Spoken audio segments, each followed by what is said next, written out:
How do we combat grocery prices? Stick around and you'll find out. Hi, it's Greg, and tonight I am going to take you on a tour of the garden because it's the end of May, and I'm going to give you a little update on what we all have planted and how we're going about taking care of that. Okay, so what I'm going to do is I'm going to walk you through. We have 13 rows, only 11 of them being used. But I'm going to take you through and show you what we have planted and everything. So this first row, we have our first round of carrots. And then we just planted these about 2 weeks ago. Some more carrots.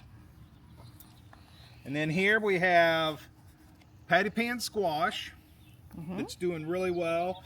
We've taken some of these and transplanted them elsewhere, and we'll give you a look at that.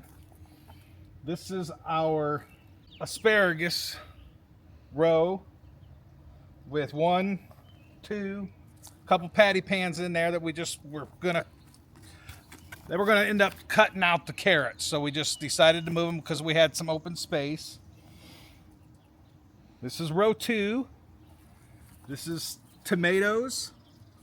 We have Amish paste, cherry tomatoes, and brandy wine, I think, is the third. We only planted 3 kinds. Well, in our home saved seed. Oh, not brandy wines. Home saved seeds that we have no idea what they are. are. So when they start producing fruit, we're going to find out together.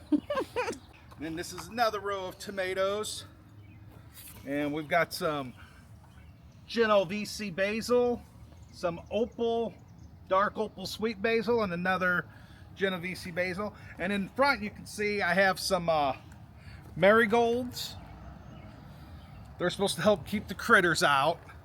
So I've kind of put them in the front and the back of most of the beds. This is our 2 onion rows. There's 300 onions in here. We get these from Onion Start from Dixondale Farms down in Texas. Link will be in the description if you'd like to see it. And on these beds here, I've already started putting down some pine shavings. Just put a thin layer to help keep the moisture in there. I just haven't had time to do the rest of the beds. There's a couple scattered tomatoes in here, or peppers, in this little corner. And then down here we have cabbage. And some more cabbage. That was our first planting of cabbage. Something ate them, or we drowned them. We're not sure what happened. So I bought some cabbage starts Saturday and planted them in here. And then this row here has cilantro, patty pan squash, summer squash, butternut squash. And then we'll go over to this row, working from back to front. These are peppers, jalapenos, and sweet peppers, 3 different kind of bell peppers. Big red, King of the North, and something else. We just wanted bell peppers. Yeah. Spinach here. Celery, some more marigolds. As you see, I started with the pine shavings here. I'll come back and get some more down. You want to talk about that obnoxious wall back there? And back here, this is our Nemesis. Jerusalem artichoke, which chokes you out of being able to walk through this path decently.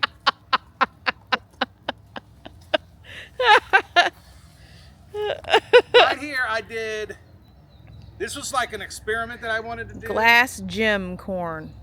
So I planted about 10 glass gem corn, ornamental basically, and we just looked it up the other night, and you can actually turn it into popping corn. I just wanted to grow it because I thought it looked pretty, and grow it, cut it off and then set it on your porch for Yeah. trick-or-treaters and stuff. Yeah. To look good. Some more peppers here. Then we have lettuce. Again, we had our lettuce over in that bed. You can see 2 little lettuces popped up about 2 weeks after we planted it. That was it. So these are starts that I got from a local Nursery. farmer's market here where we live. This is basil that just... Beets.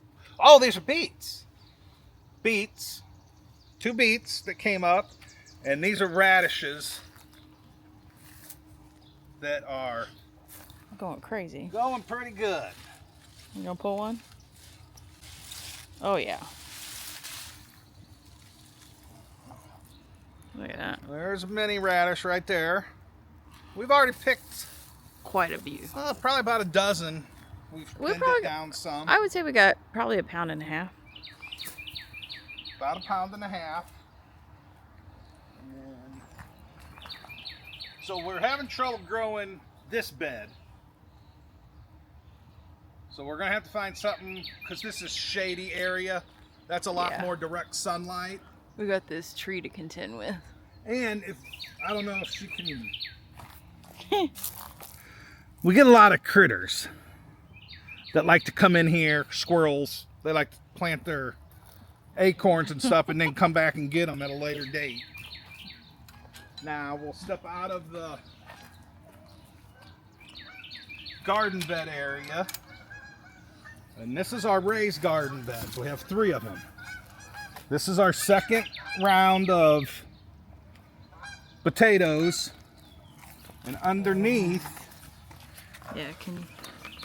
Oh yeah, I can see it. we There have they some are. peas. There they are. And we're not sure yet, but when we planted the peas, the potatoes were just at the height of the bed. They've grown exponential, so we're not sure if they're going to shade out the peas or not. Mhm. I'm just going with it. Pumpkin. This is pumpkins, and it's the small pumpkin. It's a small variety of Pumpkin pie pumpkins. pumpkin pie pumpkins. And they'll just get little bitty. Again, I like this, but ornamental, but we'll probably turn it into pumpkin pie. Yeah. This is our first planting of potatoes. And as you can see, they are thriving. Hopefully there's about 50 potatoes per plant underneath there. Okay, so that was the tour of the garden. And I'll just mention one thing is we've cut back on what we grow. We're only growing varieties that we can. So that cuts us back substantial on what we need to plant Or eat fresh. and what we eat on the shelf, and then what we can eat fresh too as it's coming in. Mm-hmm. So we don't grow a whole lot of varieties. Some of it, like I said, like the corn, that's just an experiment that I want to do. And there'll be a little bit more of that coming up, is experimental growing, because we have everything to fill our pantry spaces. Mhm. I mean, just heck, one of those tomato plants is like $4 at Home Depot or the local farmer's market. And the tomatoes and all the peppers I started from seed in the basement under grow lights.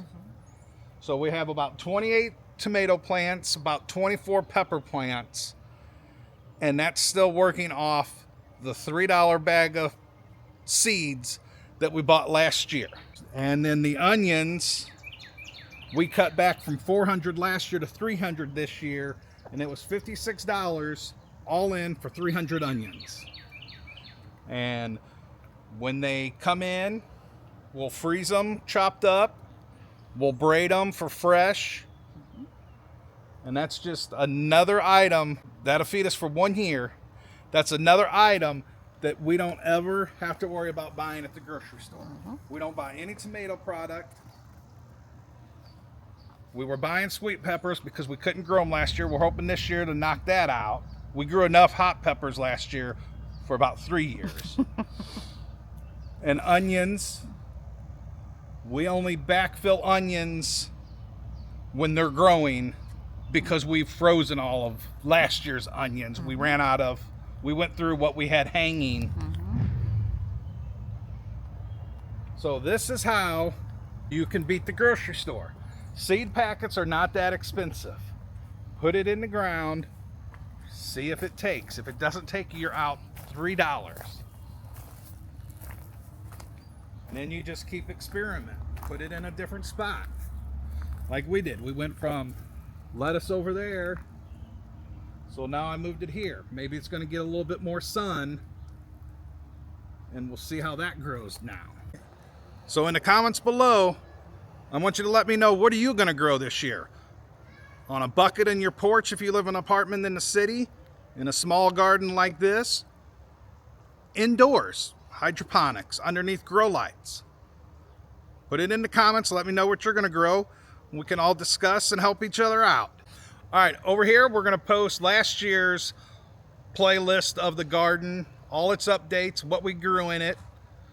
Go back, take a look at that, and you'll see why growing your own vegetables is a good thing. Thank you. Like and subscribe.